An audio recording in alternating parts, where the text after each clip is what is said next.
Right, I'm gonna stick it out, I don't care. Oh, it's damn rain.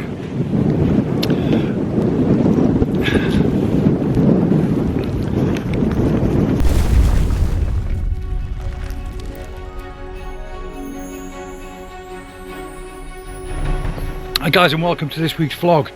I'm on the southwest coast still, and I'm heading out to a boat wreck, a shipwreck, and it's called the SS Nornen. Nornen, I think that's what it is. I'll put it up there just in case I've mispronounced it. I can't promise too much. It's as far as shipwreck goes, there's a bit of timber. There's a bit of timber in the sand, but it's meant to be really nice, and if you catch it right with nice light, i.e. apparently it's really good for a sunrise shot when the tide is out, because it's a low tide shot. But the tide's out at the moment and it's the middle of the day. It's the only time I'm here. Let's just check this, make sure I haven't got this wrong. It's the only time I can actually make it, so I'm just gonna have to make the most of it. It's really flat light, bit of cloud in the sky, so the best I can hope for is maybe a moody black and white.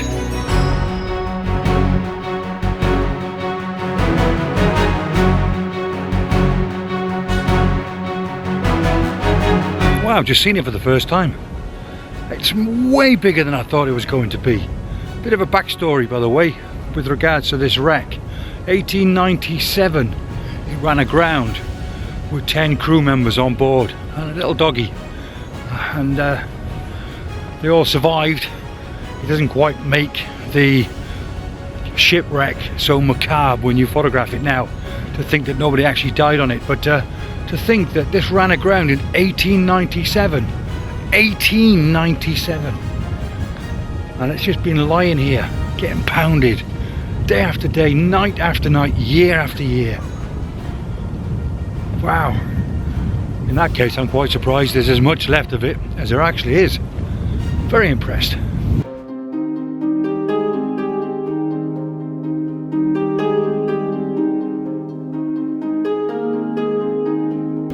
Wow. Wow. I am so excited by this. I thought I was going to come down and grab a quick shot. I can't believe how huge this is with me stood next to it. Can you get a bit of a better perspective of the size of it? It's absolutely massive. Wow. 1897 this has been grounded, and it's been sat in this very place. Oh. Right. Got an idea that might work if this damn rain stops. So let me just explain where I'm at the moment then, because I'm very excited about this. I didn't think it was going to be anywhere near as good as this. I actually thought it was actually quite small. Just goes to show how you could be fooled by scale on pictures. Right, this is the situation. The time at the moment is 2:30. High tide is 7 o'clock. So the tide is still miles out at the moment, but sunset is at 5:30. Now I've been told this is a sunrise location, but I'm thinking 2:30 now. I've got 3 hours to wait. I know the tide's a long way out, and to be fair, it looks really flat, so I imagine when the tide starts to come in, it'll come in with a vengeance. It'll come in quite quickly, but I reckon, I'm hoping 3 hours from now, if I get my timing right, if the water has just started to cover the shipwreck, then I'll end up with a lovely picture. According to my app, there's a high percentage of a really nice sunset tonight. So combining a really nice sunset, combining the sea coming in, this could end up being a sunset shot and not a sunrise shot anyway. I'm going to stick it out. I wasn't going to be here tonight, but I'm going to stick it out. This sand is very, very gloopy, and as I stand still, I'm starting to sink now, which might cause me a problem for shooting long exposures. But you know what? It's not due to rain, slightly overcast, a good percentage of a decent sunset tonight, and if the timing is with me, I could end up with a cracking shot. Tell you what though, take a look at this boat wreck, it's awesome.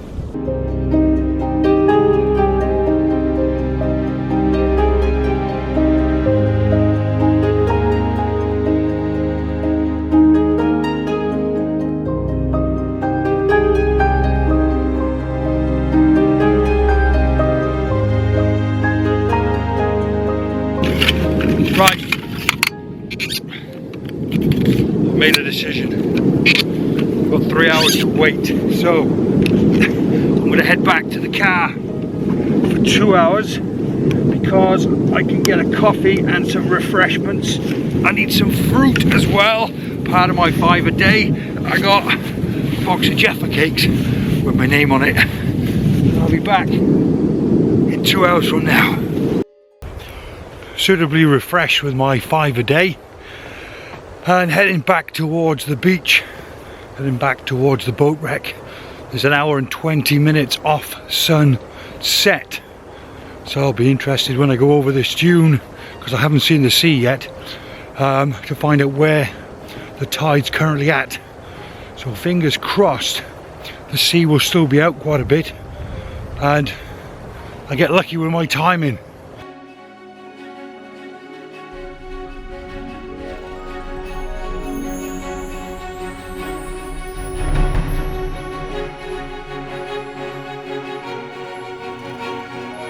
As you've just seen, there's no end of driftwood on this beach as well.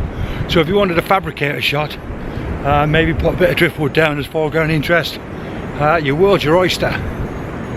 What a great location. There are some interesting clouds. According to my app, we're going to get a fairly decent sunset tonight. Like I said, the only problem you've got with shooting a sunset location when it should be a sunrise location is if you shoot into the sun without stating the obvious, then anything you've got in the foreground is more than likely to be cast. Well, is going to be dark, so it could end up as a silhouette, and we don't really want a silhouette. It could be a nice silhouette, but I don't really want a silhouette, and the reason why I don't want a silhouette is because we've got all the green mosses and barnacles that are on the shipwreck, and I want to try and show that off in my picture. But that's the problem, we're shooting directly into the sun. I don't think I can do a blue hour shot here because I'm sure the tide will be well in by then, but fingers crossed.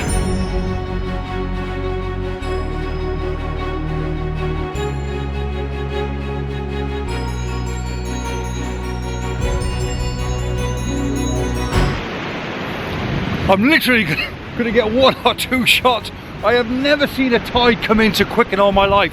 Now, I know I said earlier that this shipwreck seems to be on a flat part of the sand. I'm getting all excited now because I'm trying to grab my shot, I'm trying to vlog, and I'm just literally watching this water coming in and consuming that shipwreck as I speak. Oh, that's just outstanding. So glad I brought me 200mm lens, because I should be able to go much further back and zoom in, and at least I'll be safe. Nothing really going on in the background. Oh, it's so annoying because it's just disappearing right in front of my eyes. Look, I've got my shot, I've got 1 shot, but I've had to put my backpack on my back now because I'm going to have to move very, very quickly. Nothing exciting going on in the sky. There's one slight bit to the left hand side, so I'm very quickly going to move my tripod, move the camera over to the right hand side. I'm not sure if a straight on shot will work. Let's move a little bit further down and let's grab that shot there with that little bit of interest in the sky. Let's go for that.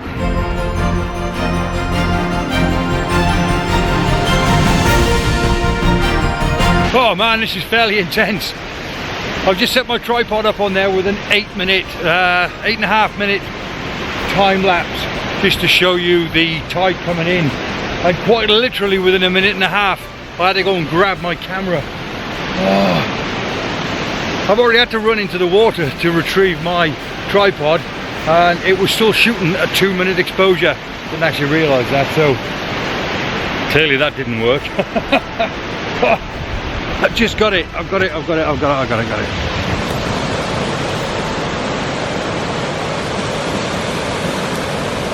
Unbelievable. I'm moving the camera back, and quite literally within a minute I'm getting consumed. The boat wreck is getting consumed. So it's looking likely then over there. Oh, look. Don't go over the legs. Don't go over the legs. I came back about 20 yards to grab that shot, and it's still a 2-minute exposure. That just goes to show how quick that tide is coming in. Obviously when the water comes over those legs, it's going to sink and it's going to ruin that picture. Look. As I'm talking to you, that's the speed the tide is coming in at. Right, I've got to get much further back and put my 200mm lens on there, because I don't think that's going to work. Oh my god, now it's coming up to me. Oh, this is what makes it exciting though, I think. If that ever happens to you, by the way, I almost guarantee that picture on a long exposure is going to be thrown in the bin. I made sure that was really solid, but the minute water starts seeping onto the sand, you're going to get a natural sinking. And on the back of the camera, it might even look fine, but I almost guarantee you it's a no-no. If I check that picture, look, you can see, look, in actual fact, I'll put that picture up now so you can see it.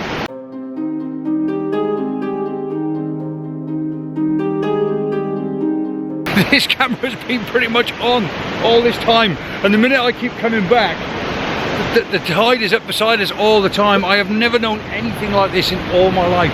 I'm trying to just get myself further back and get myself settled in, so I can throw my 70 to 200mm lens on there. The problem is now, I'm now on wet sand. On wet sand, just won't work for a long exposure. Forget your CDs, all that sort of crap. The only advice I'd give you is if you could stand it on rocks and hammer the rocks into the floor, that's the only thing that's going to manage to keep that tripod steady. Right, let's see if I can grab a shot from here then. Last one.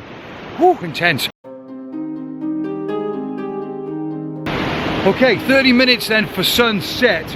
I'm going to head down to the groins down there. There's an awful lot of sea fret coming in off the sea that I can see from here.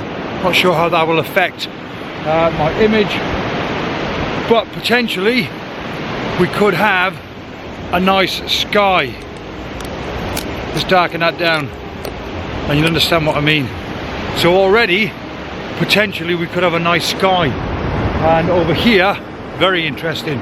So right, okay, let's crack on and see if we can get this one sorted without any dramas. I'm at the groins now. I'm not a connoisseur of bits of stick sticking up from the sand, but these are really very ugly groins.